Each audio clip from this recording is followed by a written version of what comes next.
Hello students, आज हम लोग रिकर्सन का अगला पार्ट पढ़ेंगे। लास्ट टर्म पर हम लोगों ने रिकर्सन इंट्रोड्यूस किया था। रिकर्सन क्या है तो मैं एक बार फिर से रिपीट कर देता हूँ।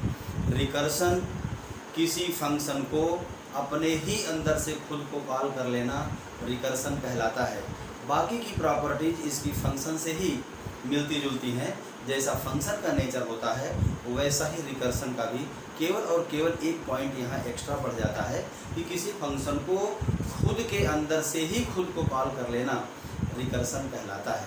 पर रिकर्सन का जो कॉन्सेप्ट है वो धीरे धीरे करके इतना बढ़ता जाता है कि प्रॉब्लम्स कॉम्प्लिकेटेड होते जाते हैं। हमने पिछले टर्म पर रिकर्सन से रिलेटेड कुछ प्रोग्राम बनाए थे। आज हम रिकर्सन को थोड़ा सा और आगे बढ़ा रहे हैं। रिकर्सन में बेसिकली दो कॉन्सेप्ट आते हैं, पहला और दूसरा। एक तो होता है बेस केस और दूसरा कहलाता है रिकर्सिव केस। कोई बहुत डिफ़िकल्ट टॉपिक नहीं है ये, क्योंकि आपको पता है कि किसी फंक्शन को जब उसी के अंदर से उसको कॉल कर लिया जाता है तो रिकर्सन कहलाता है। ऐसी हालत में अगर किसी फंक्शन के अंदर से उस फंक्शन को बार बार कॉल किया जाए तो ये फंक्शन इनफाइनाइट चलने लगेगा। और कोई भी फंक्शन या कोई भी प्रोग्राम जब इनफाइनाइट चलने लगेगा तो वो आउट ऑफ कंट्रोल हो जाएगा। इसलिए उस फंक्शन को रोकने के लिए हमें अंदर में कोई ना कोई कंडीशन देनी पड़ती है। यानी कि प्रोग्राम चलते चलते किसी एक ऐसे स्टेज पर पहुँचे जहाँ उसको रुकना है, वह केस हमारा बेस केस कहलाता है। अगर बेस केस रीचेबल नहीं होता तो फंक्शन इनफाइनाइट मूव करने लगता है। इनफाइनाइट चलेगा या कहाँ तक चलेगा ये डिपेंड करता है हर लैंग्वेज पर अलग अलग। दूसरा है रिकर्सिव केस। रिकर्सिव का केस का मतलब हुआ कि रिकर्सन कहाँ से शुरू होना है, कहाँ से शुरू होना है, कहाँ से उस फंक्शन को खुद ही से कॉल कर लेना है, ये रिकर्सिव केस होता है। और फंक्शन जब खुद से कॉल हो गया, खुद के अंदर से कॉल हो गया, तो चलते चलते उसको रुकना कहाँ है, जहाँ रुकना है वो बेस केस कहलाता है। ये चीज़ें डिफरेंट एग्जाम्पल से हमारे सामने आती रहेंगी। और पीछे भी प्रोग्राम हम लोगों ने जो पिछले टर्म पर बनाया था वो आपने देखा ही था। हमने आपको होमवर्क में दिया था बिना रिकर्सन के। मैंने जो होमवर्क दिया था आपको करने के लिए उसमें मैंने रिकर्सन का नाम नहीं लिया था। जैसे मैंने एग्जाम्पल में क्या कहा था कि जीसीडी का प्रोग्राम बनाइए। GCD common greatest common divisor, या उसी को हम लोग एचसीएफ बोलते हैं, हाईएस्ट कॉमन फैक्टर, निकालने के लिए आपको दिया था कि आप इसको होमवर्क में करेंगे। पर हमने वहाँ पर कोई ऐसा कंपल्सन नहीं किया था कि आप इस प्रोग्राम को रिकर्सन से बनाइए। आप नॉर्मल बनाइए, बिना रिकर्सन के बनाइए। जब रिकर्सन से जीसीडी या एचसीएफ का प्रोग्राम आपसे बनने लगेगा तो उस प्रोग्राम की लॉजिक आपको आ जाएगी। उसके बाद उसको आप नॉर्मली बनाइए या फिर आप रिकर्सिव बनाइए, ये आप पर डिपेंड करता है। अब मैं एक एक करके इस रिकर्सन का जो नेक्स्ट पार्ट है वो बताने चल रहा हूँ। देखें, सबसे पहले मैं जीसीडी का ही प्रोग्राम लिखता हूँ। जीसीडी तो प्रोग्राम मैं यहाँ पर लिख रहा हूँ, इसके बाद इसको मैं एक्सप्लेन करता हूँ। ये प्रोग्राम देखें, ये है प्रोग्राम मैंने बुक से ही लिया है, जो प्रोग्राम आपके बुक में है। और ये बुक में फुल्ली एक्सप्लेन भी किया है। पर जो बुक में एक्सप्लेन किया है मुझे लगता है कि डायरेक्टली आपको समझ में आने वाला नहीं है, इसलिए मैंने ठीक उसी प्रोग्राम को यहाँ पर लिया है। ज़रा सा भी हमने डिफरेंस नहीं किया। अब मैं इसको समझा रहा हूँ, समझने की कोशिश करें। यहाँ जो मेन फोकस आपको करना है वो इस लाइन पर करना है। जिसको ये लाइन पूरी समझ में आ गई, रिकर्सन उसको समझ में आ जाएगा, क्योंकि बाकी कुछ इसमें है ही नहीं। देखिए, वैल्यू भी मैंने वही ली। ये दो नंबर्स हैं जिनका आपको एचसीएफ निकालना है, जीसीडी निकालना है। तो क्या है, यहाँ देखिए फंक्शन की पहली लाइन की शुरुआत यहाँ से होगी। जब हम इस प्रोग्राम को रन कराएंगे तो हमारे कंप्यूटर का कंट्रोल ऊपर से चलता हुआ सीधा इस लाइन पर आएगा, क्योंकि ये हमारा मेन फंक्शन है। मेन फंक्शन के अंदर से जीसीडी को कॉल किया गया और जीसीडी में जो दो वैल्यू प्रोवाइड की गई 1440,408 रेस्पेक्टिवली, ये वैल्यू पी को और दूसरी वैल्यू क्यू को रिसीव हो जाएगी। यानी कि ये वैल्यू 1440 P में आ गया और 408 Q में आ गया। मैं आपको समझने के लिए यहाँ लिखता हूँ, P की वैल्यू हो गई 1440 और Q की वैल्यू हो गई 408। अब अंदर आकर की कंडीशन चेक हो रही, क्या Q की वैल्यू 0 है? नो। अगर नो तो हमारा ये पार्ट रुक गया और इस पार्ट पर कंप्यूटर का कंट्रोल आ गया। इस पार्ट पर आने के बाद लिखा हुआ है रिटर्न GCD दिस। अब इस लाइन को समझने के लिए आपका विशेष ध्यान इधर आना चाहिए। आपको मालूम है रिटर्न का यूज किस लिए होता है? रिटर्न का यूज होता है कॉलिंग फंक्शन को वैल्यू रिटर्न करना, यानी कि फंक्शन जहां से कॉल हुआ है उसी जगह पर वैल्यू रिटर्न करना। कौन सी वैल्यू रिटर्न करना? जो भी कैलकुलेशन से आई है। अब यहाँ देखिए एक ही साथ दो काम हो रहा है, पहले तो रिटर्न, दूसरा इस फंक्शन की कॉलिंग। मेन रिकर्सन लाइन यहाँ लग गई है, ये सबसे ज़्यादा आपको पेन दे रही है समझने में। तो रिटर्न क्या करेगा? ये वैल्यू, और ये वैल्यू कब आएगी? जब जीसीडी कॉल होगा। जीसीडी कॉल होने के बाद जो वैल्यू रिटर्न होकर के आएगी वो वैल्यू रिटर्न होगी। और रिटर्न कहाँ होगी इस बात को भी समझ लीजिए। रिटर्न कहाँ होती है वैल्यू? हमेशा कॉल्ड फंक्शन कॉलिंग फंक्शन को वैल्यू रिटर्न करता है, ये रूल है। लेकिन यहाँ पर कॉलिंग यहाँ हो रहा है तो वैल्यू भी रिटर्न होके यही आएगी। कॉलिंग यहाँ से हो रहा है तो वैल्यू भी रिटर्न होके यही आएगी। और यहाँ से कब तक कॉल होगा ये? जब तक Q की वैल्यू 0 नहीं हो जाती। अभी हमारा देखिए, फिर से मैं पहली बार से इसको रिपीट कर रहा हूँ, ध्यान से सुनना है। GCD कॉल हुआ इस वैल्यू को लेकर, ये दोनों वैल्यू रेस्पेक्टिवली आकर के P और Q में रिसीव हो गया। यहाँ कंडीशन चेक हुआ, क्या Q = 0 है? आंसर आएगा नो। तो नो के केस में हम यहाँ आए। यहाँ क्या हुआ? GCD फंक्शन फिर कॉल हुआ और यहाँ पर रिटर्न लगा हुआ है। प्रॉब्लम ये है, यहाँ पर रिटर्न तब तक नहीं हो सकता जब तक ये वैल्यू ना आ जाए, और वैल्यू तब तक नहीं आएगी जब तक इन वैल्यू को लेकर के यहाँ से कैलकुलेशन ना परफॉर्म हो जाए। यहाँ क्या हो रहा है? हर केस पेंडिंग होता जा रहा है। मैं एक एग्जाम्पल ले रहा हूँ, एग्जाम्पल को ध्यान से समझने की कोशिश करें। जैसे मैंने कहा मिस्टर X Y के पास जाएं और Y से 10 रुपये लेकर के आएँ।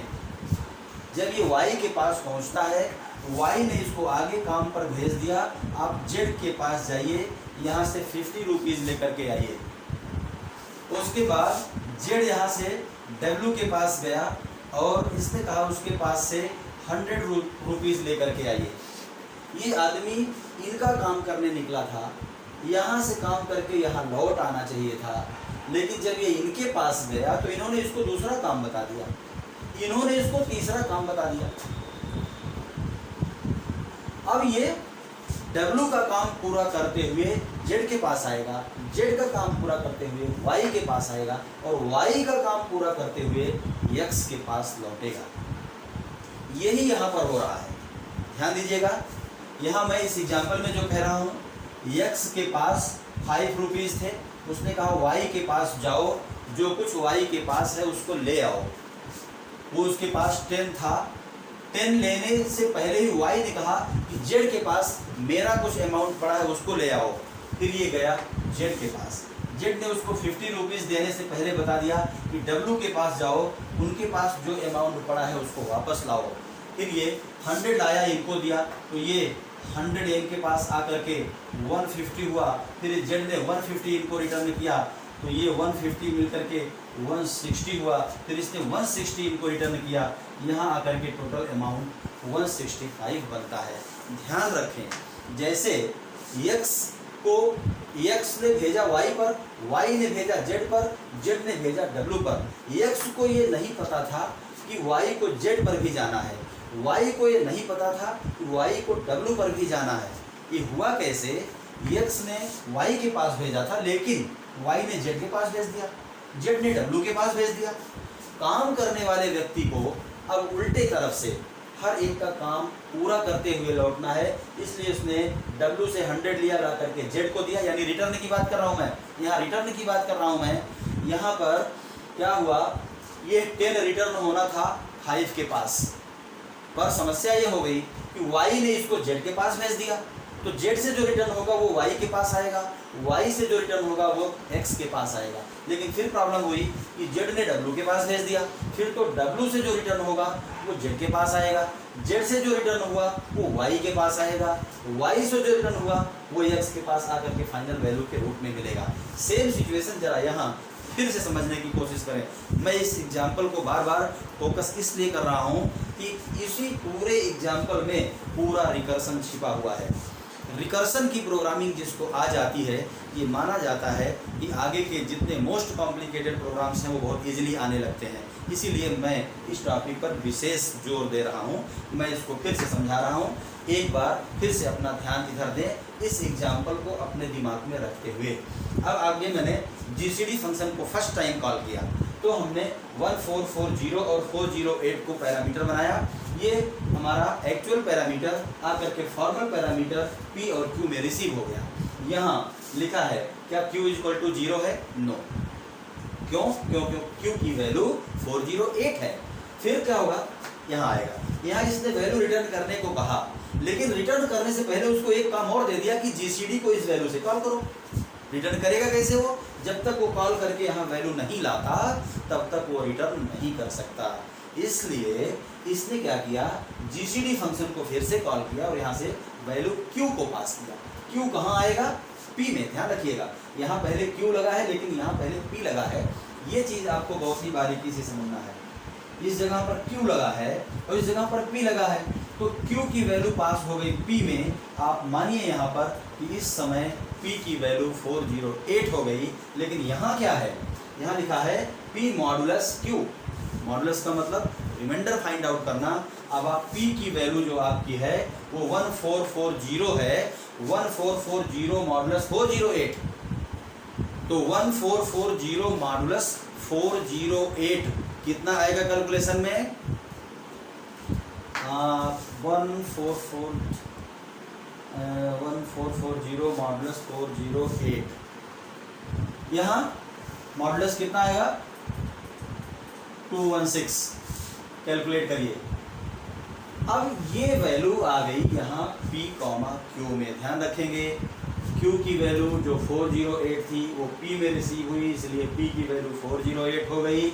और p मॉडुलस q निकालेंगे, यानी कि 1440 मॉडुलस 408 तो 216 आएगा। जब ये वैल्यू अब हमारी करंट वैल्यू हो गई। यहाँ चेक कर रहा है क्या q की वैल्यू 0 है? नो, क्योंकि q की वैल्यू 216 है। अब इसके बाद फिर वो इस जगह पर आएगा। अब फिर लिखा हुआ है रिटर्न। देखिए अभी पिछली वैल्यू रिटर्न नहीं हुई। क्यों? क्योंकि x ने y को भेज दिया, y ने z को भेजा है। अभी यहाँ पहुँचे हैं आप। तो अब क्या किया इसने q, p मॉडुलस q को फिर पैरामीटर बनाया। q की वैल्यू करंट में हमारी क्या है? q की वैल्यू करंट में 216 है। ये 216 हमारी यहाँ आ जाएगी।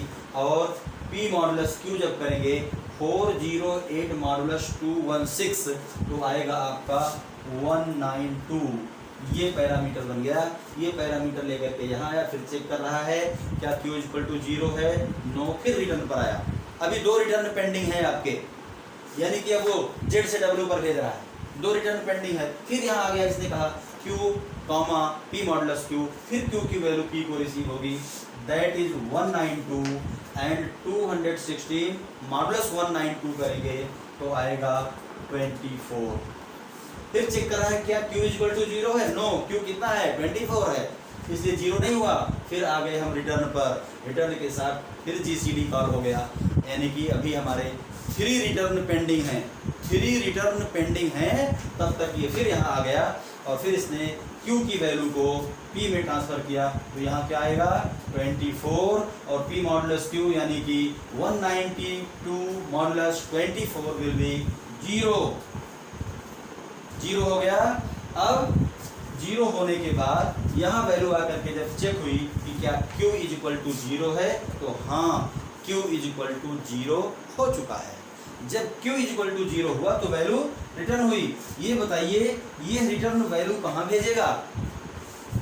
यह रिटर्न वैल्यू, ये रिटर्न आप ध्यान दे रहे हो तो सबसे अंतिम कॉलिंग जब जीसीडी की हुई है उस समय ये रिटर्न आपका काउंट हुआ है। जब क्यू की वैल्यू 0 हो गई उस समय ये रिटर्न काउंट हुआ है। तो इसने क्या रिटर्न किया? 1। ध्यान दीजिएगा, 1 रिटर्न किया और ये यहां पहुंच करके इस जगह से इसने 1 रिटर्न किया, यहां से इसने 1 रिटर्न किया इसको। और इनके पास क्या था? इनके पास क्या था?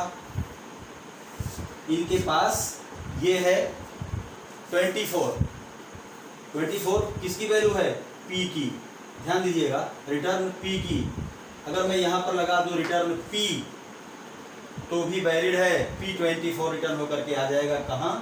फाइनली X में, और आंसर फिनिश हो जाएगा। लेकिन यहां ध्यान दीजिए, रिटर्निंग जो हो रही है उसको उल्टे साइड से आप लाइए। सबसे पहली रिटर्निंग इस वाले 1 की यहाँ हुई, दोबारा केस में रिटर्निंग किसकी होगी? तिबारा केस में किसकी होगी? चौथे केस में किसकी होगी? पांचवें केस में। जो परफॉर्म होता गया है, लेकिन फाइनल रिजल्ट आपको कब मिला? लास्ट में। फाइनल रिजल्ट आपको तब मिला जिस समय Q 0 हो गया, उस समय जो P की वैल्यू है वही आपका मॉडुलर, आपका SCF है या GCD है। आपको चाहिए क्या? P की वैल्यू। आप चाहो तो यहाँ रिटर्न P करा लीजिए, यहाँ पर आ जाए, जो वैल्यू यहाँ पर आ रही है फाइनली लास्ट में वो यहाँ आकर के X में स्टोर हो जाएगी। X को प्रिंट कराएंगे तो जो HCF है वो आ गया। ध्यान ये देना है, यहाँ आप जो भी 2 वैल्यू देंगे उन दोनों वैल्यू का HCF या GCD इस X में वापस आएगा। अब मैं GCD का प्रोग्राम तो एक्सप्लेन हो गया, अब मैं इसी रिटर्न का यूज करके आपको 1-2 प्रोग्राम और बनवाने चल रहा हूँ, जहाँ पर उस प्रोग्राम में पूरा रोल प्ले होगा रिटर्न का। रिटर्न के साथ इस इक्वेशन का रोल जिसको पूरा समझ में आ गया उसको रिकर्सन समझ में आ गया, और यहीं पर ये चैप्टर एंड हो जाएगा।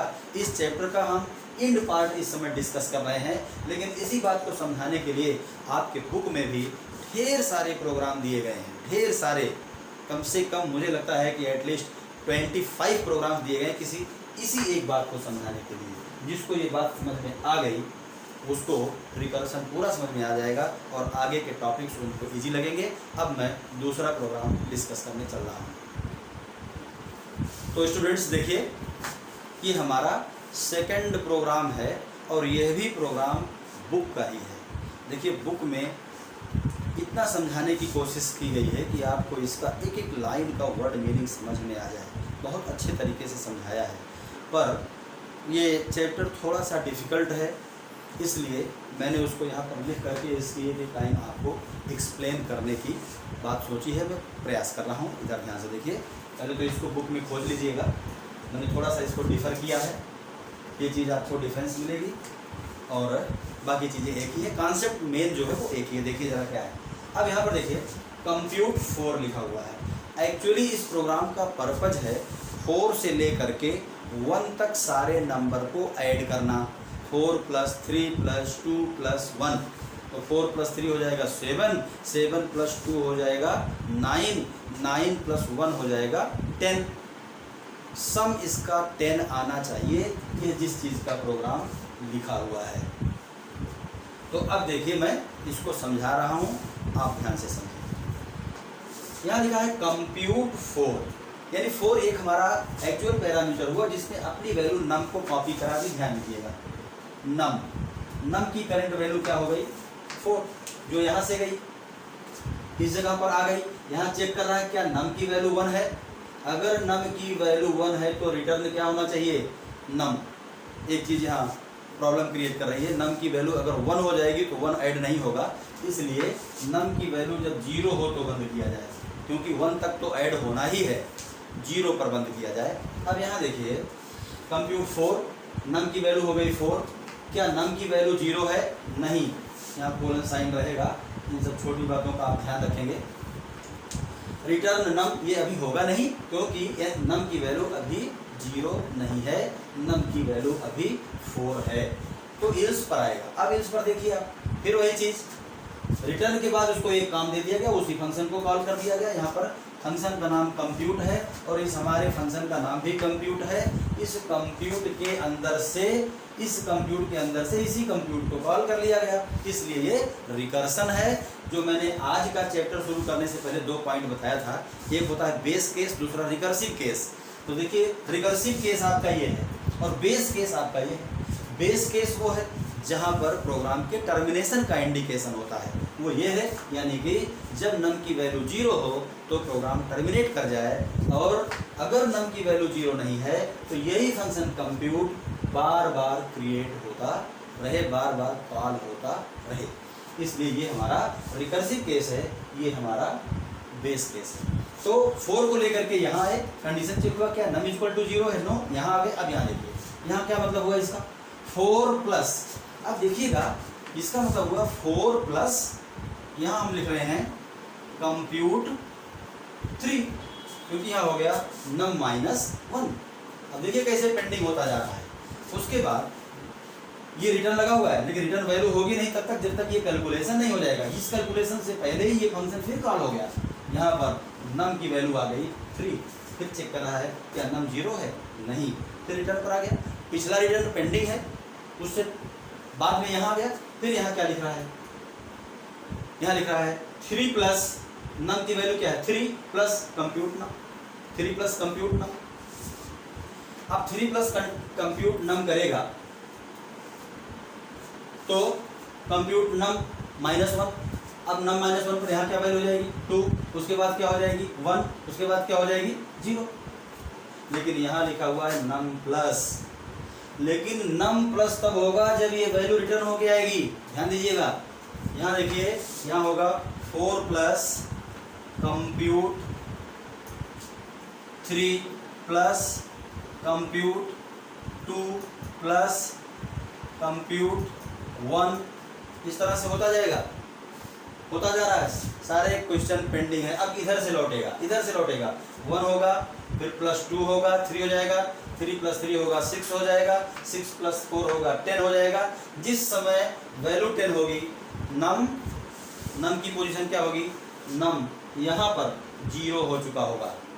जब 0 हो जाएगा, यहाँ आएगा 0, तब उसके बाद हर एक रिटर्न पीछे से रिटर्न करना शुरू करेंगे।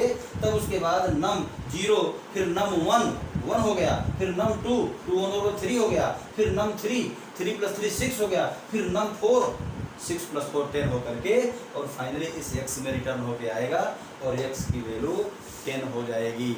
एक स्टेज तो हमारे पास ऐसा आ रहा है कि यहाँ नम 0 हो गया, ये बात बहुत समझने की है।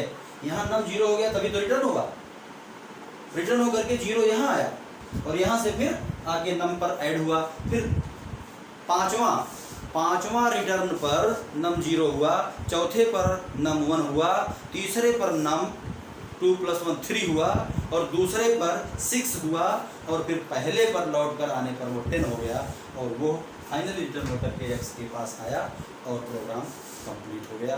ये हमारा दूसरा एग्जाम्पल था। अब हम फिर से तीसरा एग्जाम्पल लेने चल रहे हैं। तो स्टूडेंट्स, ये फिर से रिकर्सन का एक कॉम्प्लिकेटेड प्रोग्राम आपके सामने है। यहाँ पर हमने स्ट्रिंग पर प्रोग्राम बनाया है। पीछे अभी तक हमने जो एग्जाम्पल्स आपको रिकर्सन में दिए हैं वो सब के सब नंबर्स पर थे, इंटीजर्स पर थे, लेकिन यहाँ पर रिकर्सन को हमने स्ट्रिंग पर बनाया है। स्ट्रिंग में होना क्या है, पहले इस प्रोग्राम को ओवरव्यू जान लीजिए। क्या है कि एक स्ट्रिंग है महेंद्र, मैंने नाम दिया है अपना महेंद्र, और इस स्ट्रिंग को रिकर्सन से उल्टा प्रिंट कराना है। मतलब पहले जो महेंद्र इस साइड से आए, MAHENDRA,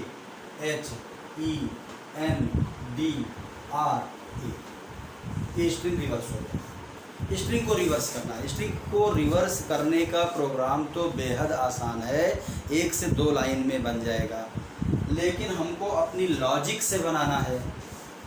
हमको यहाँ पर रिकर्सन के साथ रिटर्न का कितना अच्छा यूज हम कर सकते हैं उससे बनाना है।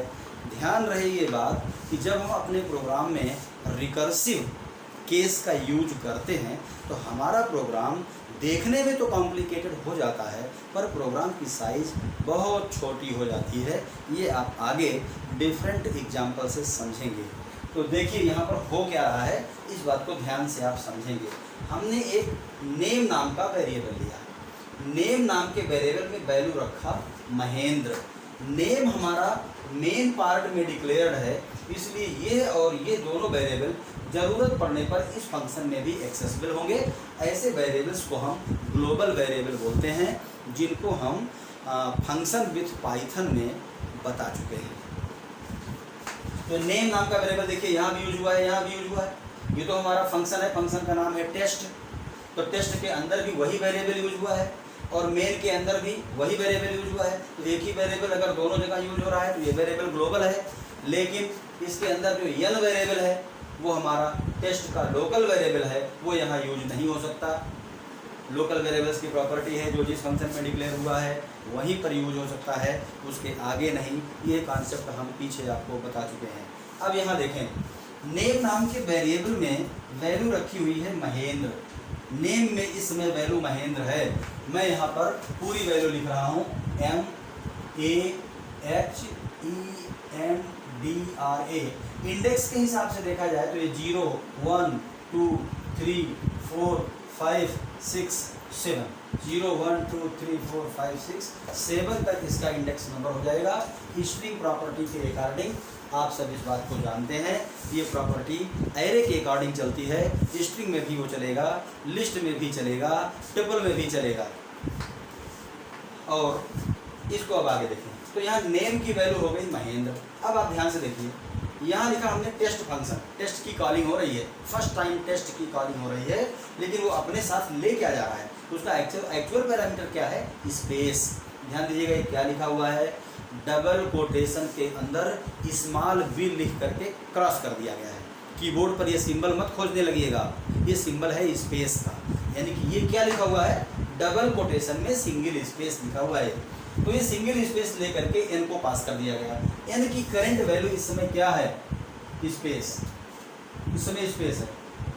n की कंडीशन चेक कर रहा है, क्या नेम का लेंथ, नेम का लेंथ कितना है, 8 कैरेक्टर। टोटल गिनिए 1 2 3 4 5 6 7 8। नेम की लेंथ क्या है, 8 कैरेक्टर। क्या नेम की लेंथ कम है n की लेंथ से, n की लेंथ क्या है 1, n की लेंथ क्या है 1, क्योंकि उसमें एक स्पेस है। और नेम की लेंथ क्या है 8, तो क्या नेम की लेंथ कम है n की लेंथ से, नो। नो तो क्या होगा, इसको छोड़ के यहाँ आएगा। ध्यान दीजिएगा, अब आप ध्यान देने वाले पॉइंट पर आ गए, यहाँ आ गए आप। ये क्या रिटर्न करेगा, रिटर्न तो बाद में करेगा, पहले टेस्ट का रिकर्सन हो रहा है। टेस्ट का जो रिकर्सन हो रहा है उसमें आप देख रहे हैं यहाँ से, तो आपको दिख रहा है कि कोई एक वैल्यू जाएगी। वो वैल्यू क्या जाएगी, यहाँ से क्या वैल्यू जाएगी। ये लाइन अगर आप ध्यान से केवल इतनी दूर समझ जाते तो ये प्रोग्राम ही आप समझ जाते। यहाँ हो क्या रहा है, n प्लस का मतलब स्पेस प्लस नेम। अब यहाँ ध्यान दीजिएगा, इस नेम में है क्या, ये चीज़ हमारा, ये चीज़ एरे के अंदर लगा हुआ है, ये चीज़ स्क्वायर ब्रैकेट है यहाँ से लेकर के यहाँ तक। तो आप बताइए नेम के बाद यहाँ क्या लिखा हुआ है, लेन नेम माइनस लेन n। लेन नेम हमारा कितना है 8 और लेन n हमारा कितना है 1। ये एक्चुअली लिखा हुआ है 8 माइनस 1।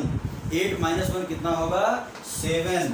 अब मैं इस टेस्ट फंक्शन को यहाँ आपके समझने के लिए लिख रहा हूँ।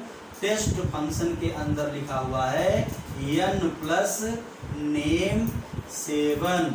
ये जो इतनी लंबी लाइन है उसको शॉर्टकट में समझ लीजिए आप। ये क्या लिखा हुआ है, n प्लस नेम 7।